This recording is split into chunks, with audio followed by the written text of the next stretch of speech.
السلام علیکم سامعین، 26 شعبان المعظم اور 8 مارچ ہے۔ خبر کا عنوان ہے نماز پڑھتے پڑھتے پولیس والے نے لات ماری۔ یہ معاملہ دارالحکومت دہلی کے اندر لوک علاقے کا ہے، جہاں لوگ نماز پڑھ رہے ہیں اور عین سجدے کی حالت میں پولیس والا لات مار رہا ہے۔ بہت ممکن ہے روڈ پر نماز پڑھنے کی وجہ سے پولیس والا خفا ہو گیا ہو، برہم ہو گیا ہو کہ ایسا نہیں ہونا چاہیے تھا، لیکن عین نماز کے دوران وہ بھی اللہ کے سامنے سجدے کی حالت میں اس طرح لات مارنا، یہ غیر انسانی فعل ہے۔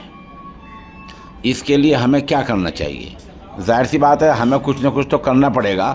ہمیں اس معاملے میں 3 پہلوؤں پر دھیان دینا چاہیے۔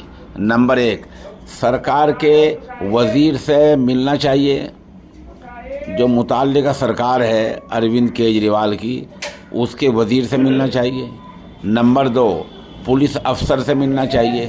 نمبر 3، عین اسی وقت عدالت سے رجوع کرنا چاہیے، کیونکہ یہ غیر انسانی فعل ہے۔